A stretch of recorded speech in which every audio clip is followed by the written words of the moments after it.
प्रत्येक बातमी, प्रत्येक अपडेट MCR न्यूज घेऊन येत आहे राजकारण ते मनोरंजन, गुन्हेगारी ते शिक्षण, औद्योगिक जग ते खेळाच्या मैदानापर्यंतच्या सर्व महत्त्वाच्या घडामोडी।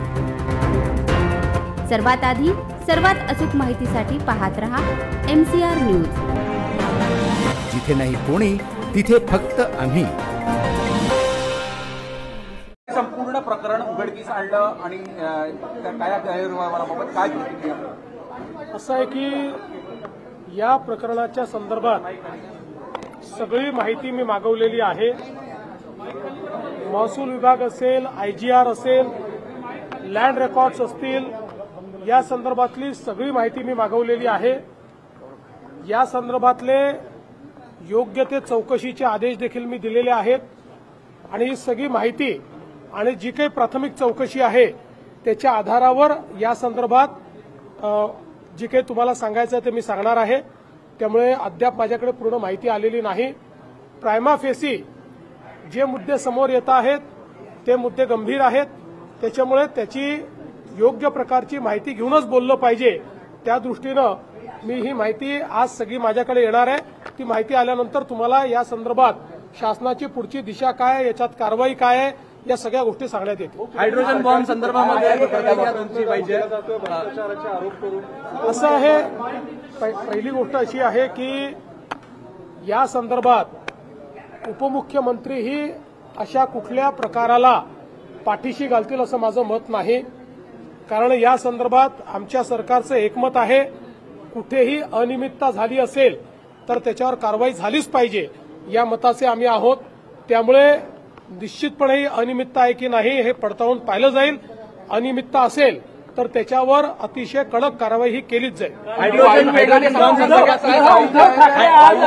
आहे, त्यांनी तुमची ऑडिओ क्लिप ऐकून दाखवली कर्जमाफीबाबत आणि सरकारवर टीका केलेली आहे। मी या संदर्भात कालच बोललेलो आहे।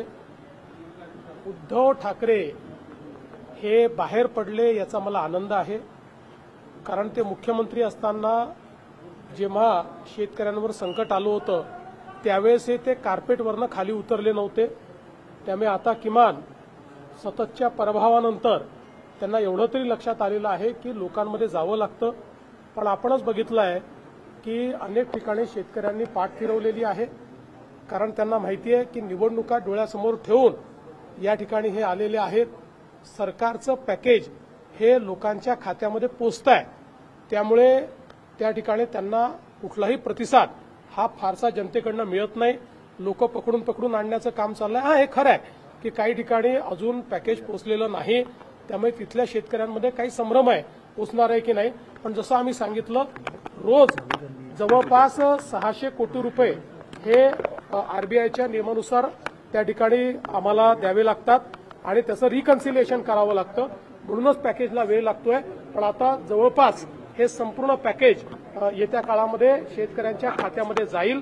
त्यामुळे मला असं वाटत नाही की निवडणुकीच्या तोंडावर कितीही प्रयत्न केला तरी देखील उद्धव ठाकरेंना फार रिस्पॉन्स मिळेल। राहुल गांधी यांनी कामठीबाबत आरोप केले होते। आता कामठीचे काँग्रेसचे उमेदवार सुनील भोयर यांचंच मतदान 2 ठिकाणी नोंदणी झालेली आहे, ते व्हायरल झालेलं आहे। राहुल गांधी ज्यावेळेस हायड्रोजन बॉम्ब म्हणतात त्यावेळेस ती फुसकी त्या ठिकाणी लवंगी असते, हे आता सगळ्यांच्याच लक्षात आलंय।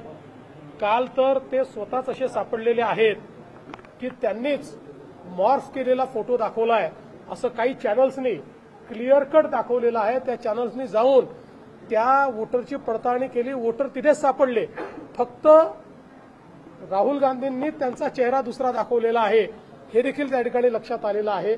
त्यामुळे अशा प्रकारे हे जे काही राहुल गांधींचं काम चाललेलं आहे, कुठेतरी हा अजेंडा, हा जो काही आमचे वेगवेगळ्या आमच्या देशामध्ये लोकशाही योग्य पद्धतीने नांदू नये असा विचार करणारे जे आंतरराष्ट्रीय फोर्सेस आहेत, या फोर्सेसची विचारसरणी आणि राहुल गांधी यांची विचारसरणी हे आता एकत्र पाहायला मिळते आहे।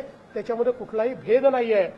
ते फोर्सेसही हाच प्रयत्न करतायत की भारताच्या लोकशाहीवरनं आणि लोकशाहीने तयार केलेल्या संस्थांवरनं जनतेचा विश्वास उठला पाहिजे आणि तेच प्रयत्न राहुल गांधी करतायत।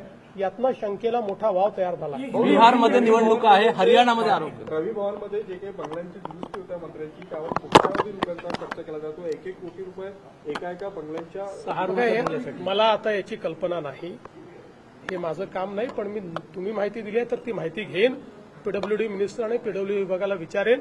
कुठेही फालतू खर्च होणार नाही हे आम्ही त्या ठिकाणी एन्श्योर करू. राहुल गांधी ने हाइड्रोजन बम के नाम से जो बम फोड़ा वो बम था ही नहीं, न उसमें आवाज थी न उसमें ऊर्जा थी. ये तो छोटा लवंगी फटाका था. और मुझे ऐसा लगता है कि अब राहुल गांधी एक ऐसा एजेंडा चला रहे हैं जो एजेंडा इस देश में लोकतंत्र ठीक से नहीं चलना चाहिए, ऐसी जो बाहरी ताकतों का एजेंडा है उस एजेंडा से राहुल गांधी का एजेंडा मिलता है. क्योंकि ये सारी बाहरी ताकतें यही प्रयास कर रही है कि भारत के लोकतंत्र से और भारत के संविधान से जनता का विश्वास उठ जाए. और इसी के लिए ये सारी बाहरी ताकतें भारत के संविधान ने तैयार की हुई जो अलग अलग संस्थाएं हैं उन संस्थाओं पर क्वेश्चन मार्क तैयार हो, इस प्रकार का झूठा माहौल तैयार कर रही है, नैरेटिव तैयार कर रही है. और उसी नैरेटिव को राहुल गांधी चला रहे हैं. इससे दुख भरी बात क्या हो सकती है, जहां एक और हमारी सेना को भी जातिगत रूप से देखने का प्रयास राहुल गांधी करते हैं. तो मुझे समझ में नहीं आ रहा कि राहुल जी किसके लिए काम कर रहे हैं. सेना के ऊपर क्वेश्चन मार्क, संविधान के ऊपर क्वेश्चन मार्क, संविधान के संस्थाओं ने जो व्यवस्था खड़ी की है उसके ऊपर क्वेश्चन मार्क. ये एजेंडा किसका है, ये राहुल गांधी किसका एजेंडा चला रहे हैं, अब ये बिल्कुल स्पष्ट हो रहा है. हो सीसीआयला कापूस प्रत्येक बातमी, प्रत्येक अपडेट MCR न्यूज घेऊन येत आहे राजकारण ते मनोरंजन, गुन्हेगारी ते शिक्षण, औद्योगिक जग ते खेळाच्या मैदानापर्यंतच्या सर्व महत्त्वाच्या घडामोडी. सर्वात आधी सर्वात अचूक माहितीसाठी पाहत रहा MCR न्यूज. जिथे नाही कोणी तिथे फक्त आम्ही.